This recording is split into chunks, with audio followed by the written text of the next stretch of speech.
Pop. Pop. Pop. Pop. Pop.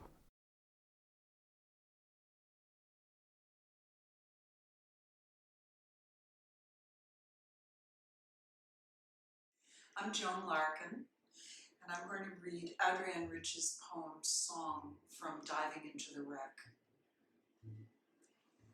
You're wondering if I'm lonely. Okay then, yes, I'm lonely as a plane rides lonely and level on its radio beam, aiming across the Rockies for the blue-strung isles of an airfield on the ocean. You want to ask, am I lonely?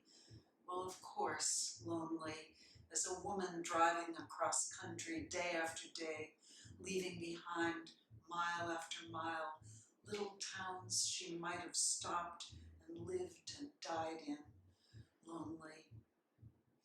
If I'm lonely, it must be the loneliness of waking first, of breathing dawn's first cold breath on the city, of being the one awake in a house wrapped in sleep.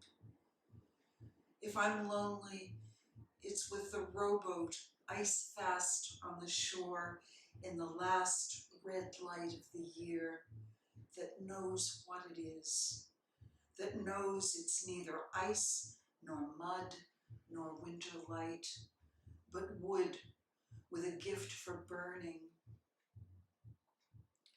This was one of the first poems of Adrienne Rich that really burned itself into me. When Diving into the Wreck came out in 1973, this was a stunning presence. And later, as I got to hear her read, I felt the privilege of getting to hear one of the all-time great voices. She was like a great singer. I mean, just the physical quality of her voice was thrilling and resonant. But I love this poem. Adrienne could do anything in poetry, but you know, she had great lyric gifts, and this is a gorgeous lyric poem with beautiful sound and imagery. But what I think I love most about it is my sense from it that she knew what she was, that she knew she was neither ice nor mud nor winter light, but wood with a gift for burning.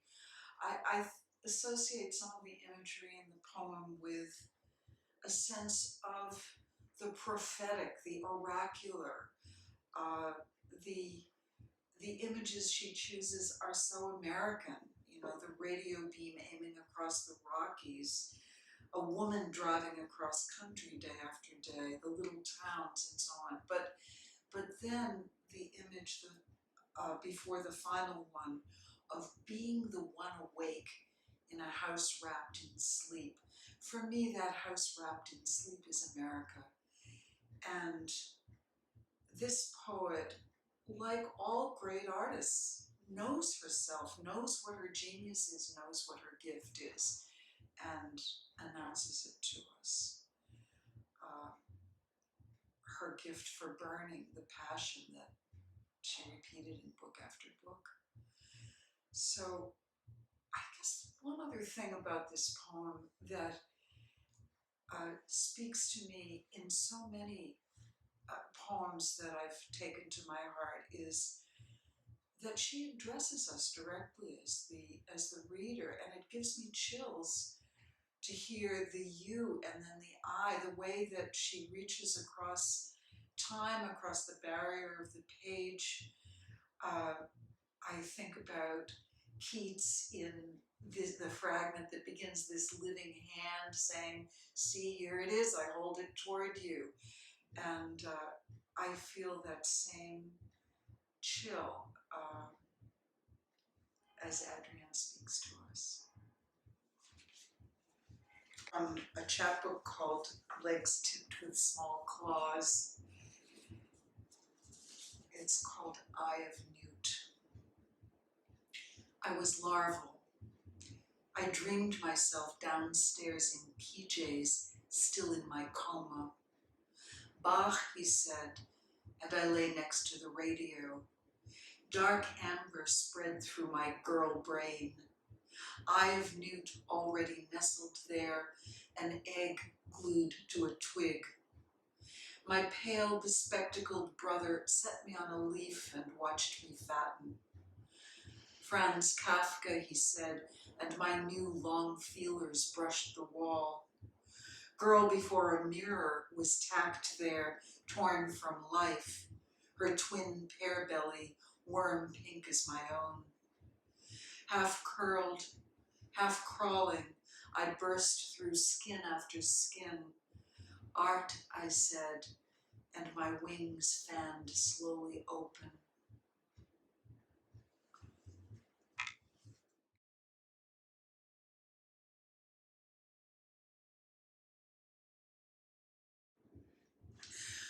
What poet would I want operating on me?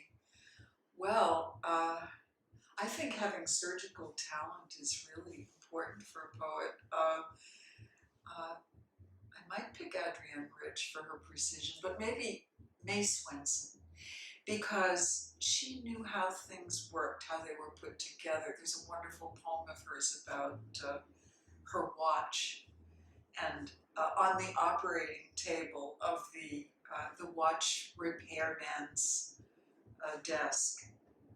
So I think she would put everything back in the right place. Her exactness is still a big part of the joy I get from her wild poems. Pop.